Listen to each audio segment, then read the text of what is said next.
بسم الله الرحمن الرحيم الحمد لله رب العالمين اللهم صل على محمد وآل محمد السلام على الحسين وعلى علي بن الحسين وعلى أولاد الحسين وعلى أصحاب الحسين ورحمة الله وبركاته.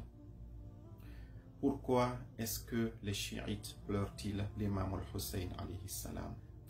La réponse est toute simple, parce que c'est une sunna du prophète Mohammed sallallahu alayhi wa sallam, une sunna authentique rapportée par tous les musulmans, qu'ils soient chiites ou sunnites, et dans les livres les plus dignes de confiance.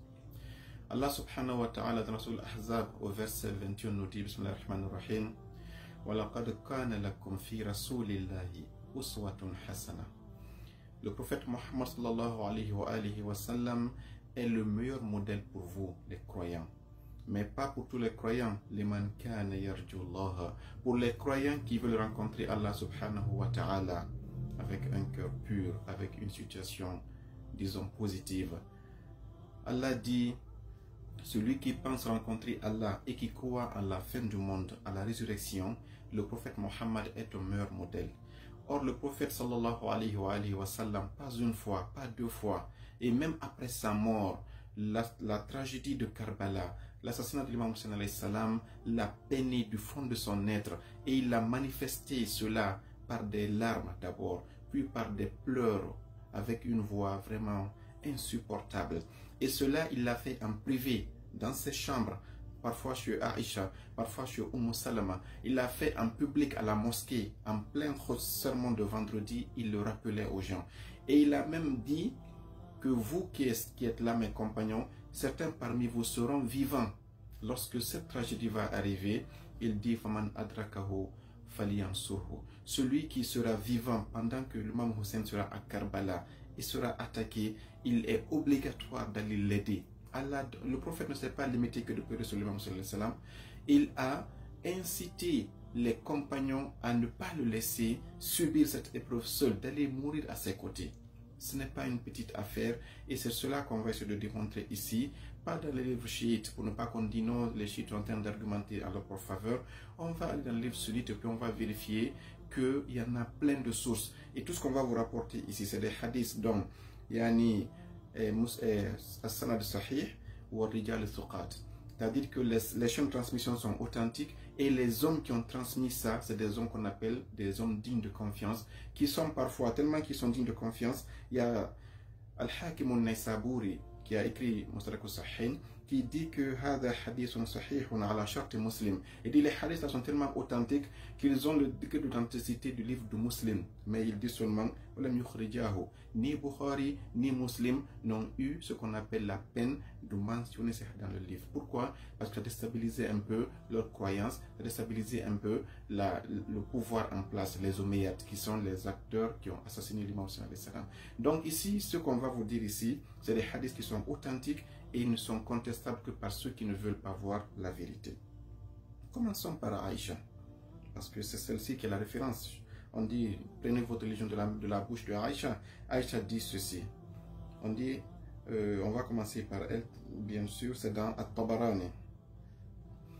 At-Tabarani rapporte que ici, beaucoup ont dit, حدثنا حماد بن سلمة عن أيوب عن عمار بن غربة عن محمد بن إبراهيم عن أبي سلمة عن عائشة أن رسول الله صلى الله عليه وسلم أجلس حسينا على فخذه فجاء جبرائيل عليه السلام فقال هذا ابنك قال نعم قال أمتك ستقتله بعدك فدمعت عين رسول الله صلى الله عليه وآله وسلم قال جبريل dit إن شئت أريتك تربة الأرض التي يقتل بها قال نعم فأتاه جبرائيل بتراب من تراب الطف.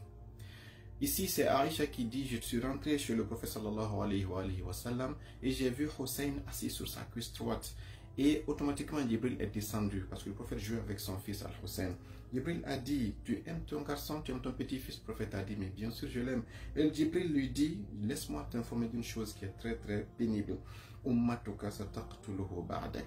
Ta communauté va tuer ton fils là après ta mort. Et Aïcha dit, fadami'at ayna Rasulullah. Les yeux du prophète sallallahu alayhi wa sallam commencèrent à couler des larmes. Ça, c'est le prophète qui l'a fait. Si quelqu'un d'autre apprend cette tragédie et puis il pleure, quelle est la faute qu'il a commise? Si le prophète lui-même il l'a fait, et c'est Aïcha qui le rapporte. Et c'est pas fini. Aïcha continue en disant بين رسول الله صلى الله عليه وسلم. Ça c'est notre hadith. حدثنا عثمان ابن مقسم عن المقبري عن عائشة قالت بين رسول الله صلى الله عليه وآله وسلم راقدا.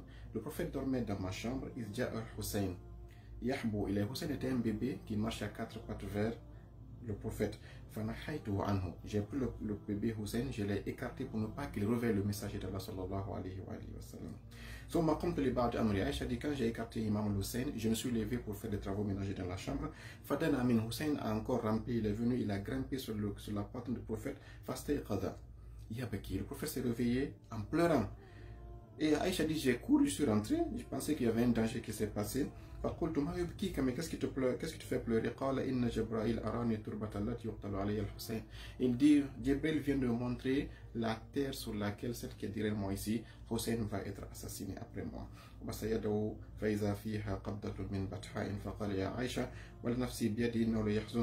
Il dit, Aïcha, cette information me fait du mal, et il dit, mais quel est ce maudit qui va tuer mon fils après ma mort? Et donc ici nous voyons que l'imam Hussein, la tragédie qui va l'arriver, le prophète pleurait à chaque fois qu'on le lui rappelait. Et un jour l'imam Ali alayhi salam, il marchait, je vais un peu paraphraser parce qu'on ne va pas lire tous les textes, il est parti et il est passé, c'était dans Siffin, dans la guerre de Siffin, après, disons, pendant des batailles qu'il a fait avec Muawiyah, il est passé dans la terre de Karbala. Une fois qu'il est venu, il a dit Sobran ya Aba Abdillah, Sobran Aba Abdillah. Ali a dit, oh Aba Abdillah, patience, patience, patience. Les gens ont dit, mais Ali, tu pleures et tu dis à ton fils, Aba Abdillah c'est Imam Hussein, c'est son surnom. Tu dis à ton fils d'être patient, de supporter la douleur, les souffrances. Mais qu'est-ce qui se passe? Il dit, j'étais un jour le prophète sallallahu alayhi wa sallam et il m'a dit que Hussein sera tué sur cette terre-là. Donc Jibril informe le prophète informe l'imam Ali, et les compagnons sont tous informés pendant les sermons de vendredi, comme on va vous le démontrer dans la vidéo prochaine. Et ce n'est pas fini, même après la mort du prophète sallallahu alayhi wa sallam, cette tragédie le préoccupe. On peut dire non, c'est durant sa vie qu'il a pleuré, mais non. Une fois qu'il était mort, Ibn Abbas rapportait, c'est des hadiths qui sont sahih et qui sont sorte de musulman, au même niveau que de musulman. Ibn Abbas dit, j'ai vu le prophète un jour, en plein jour, il avait les cheveux complètement ébouriffés, pleins de poussière. Il avait une bouteille, il prenait du sang, il mettait dans cette bouteille-là. Et j'ai dit, le prophète, mais quelle est cette situation? Tu es sale, plein de poussière et tu pleures. Il dit, ce que tu vois dans ma main, dans cette boîte, dans cette bouteille, c'est le sang de Hussein et le sang de ses compagnons. Il dit, je suis en train de le ramasser ce 2 heures et le conserver ici depuis l'après-midi. Ammar dit, quand Ibn Abbas nous a dit ce rêve-là, on a marqué ce jour-là. Et qu'est-ce qu'on a constaté? On a compris après que les caravanes des survivants sont revenus à Médine, on a compris que Hussein a été tué le même jour que Ibn Abbas a vu le prophète. Imaginez cette peine. Le prophète a vu qu'avec cette peine, même après sa mort, Ibn Abbas, il s'est montré à certains de ses compagnons et il s'est montré à sa femme Umm Salama aussi, qui a dit la même chose. Umm Salama dormait et puis elle a crié. Et elle a vérifié sur une bouteille que le prophète lui avait donnée. Le prophète avait dit, avant de mourir, je te donne cette bouteille. C'est cette bouteille-là qui est la terre que Jibril m'avait donnée. Elle dit que c'est sur cette terre que mon fils sera tué. Lorsque tu verras cette terre dans cette bouteille-là se transformer en de sang, parce que mon fils a été tué. Donc Umm Salama dormait pendant le jour de Ashura et elle s'est levée en sursautant. Les gens sont venus, les femmes sont venues. Elle a dit, je viens de voir le prophète sallallahu alayhi wa sallam. Et puis elle était en train de pleurer. Et il a dit cette phrase-là, Shahid Tuqatl al-Husayni Anifan, oh ma femme, je viens d'être présent et d'assister à la décapitation de mon fils à Karbala. Et la femme regarde la bouteille était encore transformée en sang. Et ils ont compris que c'était le 10e jour du jour de Ashura. Donc le prophète de son vivant, même après sa mort, le sort de son petit-fils le préoccupait. Et si quelqu'un vient par après pour pleurer comme le prophète sallallahu alayhi wa sallam, il n'a fait que suivre la sunna du prophète sallallahu alayhi wa sallam. Le prophète a dit, Allah, moi j'aime Hussein et aime quiconque va aimer Hussein. Tu ne peux pas pleurer pour Hussein si tu ne l'aimes pas. Toi qui as le cœur dur, qui critique les gens qui pleurent, c'est que ton cœur est dur, ça c'est un. Deuxièmement, tu ne l'aimes pas. Et le prophète a dit, celui qui aime Hussein, il sera avec moi au paradis. Il a dit, Allah va aimer quiconque aime Hussein. Nous on le manifeste en pleurant le jour où il est Parce que ton ami, ton amoureux, s'il est content, tu es content. S'il est en deuil, tu es en deuil. Le prophète est en deuil pendant ces 10 jours, nous le serons. Et c'est une sunna authentique. Allah vous accorde le tawfiq de le faire aussi.